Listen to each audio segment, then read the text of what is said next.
It's October 29th, and the strange side of history awaits. Today, we have witches who never stood a chance, a fire that consumed the innocent, and a condemned adventurer. Let's begin. On October 29th, 1390, the city of Paris fell silent. In the shadows of Notre Dame, 3 trembling souls were led through the narrow streets, accused not of theft or murder, but consorting with the unseen.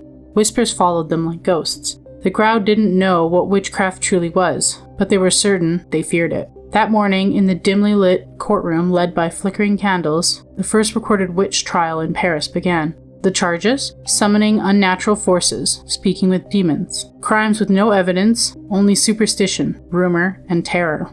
The inquisitors demanded confessions. Torture instruments gleamed. Outside, told, as if warning the city itself what was about to happen. By nightfall, the verdict was sealed. All 3 were executed. Their bodies consumed by flames, their screams swallowed by the roar of the crowd that believed they were purging evil. But something far darker was born that day, a president. Fear had become law, the invisible had gained power. For the next 3 centuries, Europe would burn, one witch at a time. Fear is one of the most powerful forces on Earth. Paris is the city of lights, but it seems like fear burned brightest on that day, and the beginning of a dark age.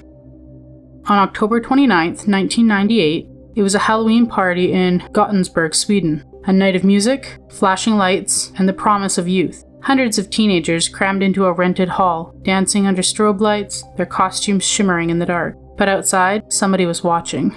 Around 10 p.m., smoke began to sweep under the doors. At first, they thought it was part of the show, a fog machine, maybe. Then came the heat, the choking blackness, the screams. Within minutes, the room transformed from celebration to chaos. A single locked exit trapped hundreds inside as the fire raced up the walls and across the ceiling. The music stopped, panic spread. Those near windows smashed glass trying to climb out, others collapsed, overcome by smoke and heat. By the time the firefighters forced their way in, 63 were dead, over 200 more were injured. The cause was later revealed to be arson, an act of malice that turned a teenage party into one of Sweden's darkest nights. Survivors would never forget the smell of smoke and the feeling of the door that wouldn't open. A night meant for masks and laughter became a funeral pyre of youth, a deliberate destruction, and in the ashes learned how quickly joy can turn into horror. On October 29, 1618, a man once celebrated as England's greatest explorer calmly walked towards the executioner's block. Sir Walter Raleigh, poet, soldier, sailor of distant seas, had spent his life chasing horizons, and now faced his final one. The man who once brought back treasures from the New World, helped expand their empire, now stood in the cold London air, convicted of treason against King James I.